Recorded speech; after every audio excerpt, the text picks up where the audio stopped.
Let's study unit vector. What is this? Is a vector. Unit vector means it is a vector whose magnitude is 1. Simple thing. It is a vector. It is a vector whose magnitude is unity means 1. Okay. Simple thing. It is a vector whose magnitude is unity means 1. Okay. Magnitude means what? We studied in previous video.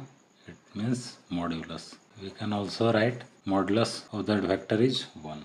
Okay, if vector a is given, okay, if vector a is given and if its mode, if mode of vector a is equal to 1, then vector a is unit vector. Okay, according to this definition, if a vector having magnitude 1, then it is a unit vector.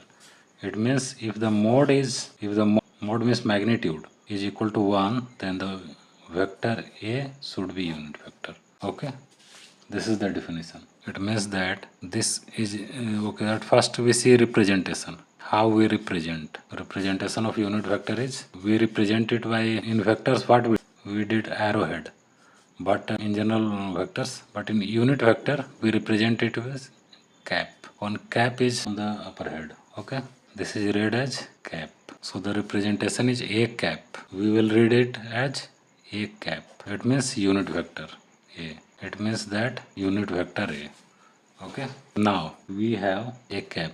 For determining the unit vector, you can say it as formula. What is the formula to find the unit vector? Okay, the formula is vector a by magnitude of vector a. Okay, this is the formula. At first we write vector a in the numerator and we divide it by its modulus. Okay, then we will find simply unit vector along that vector. Okay, unit vector along that given vector.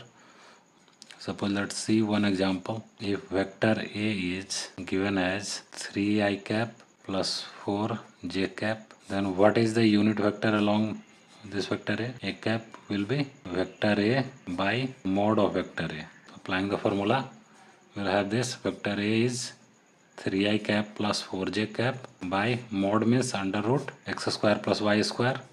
It means 3 square plus 4 square.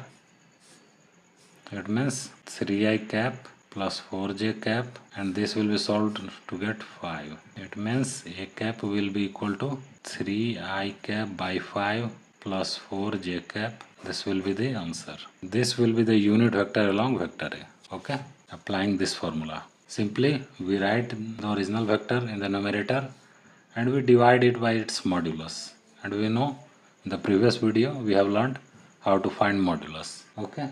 Here what is I, what is j? Okay. Let's study about I cap, j cap and k cap. What are these three terms? These three symbols. Okay. I cap, j cap and k cap. These are three unit vectors. These are all the three are unit vectors along axis. What it means? I, j, k. I cap, j cap, k cap are unit vectors along coordinate axis. What does it mean?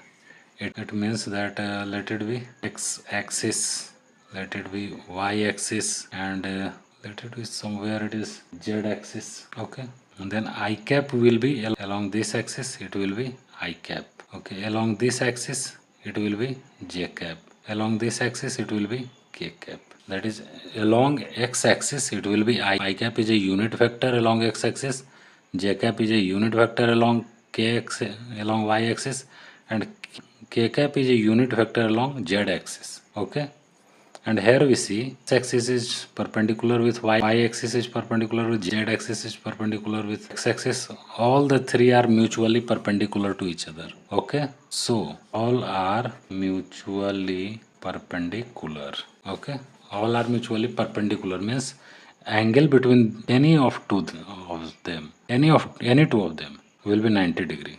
Okay, if angle between I and j, I cap and j cap will be, this will also be 90 degree. Okay, and angle between any two we select, if we select I cap and k cap, this will also be 90 degree. Any two arrangement of I, j or k, the angle between them will be 90 degree because all the three are mutually perpendicular to each other. Okay, simply we have to remember I cap is a unit vector along x axis j cap is along y-axis and k cap is along z-axis. All the three are unit vectors. Okay, thank you.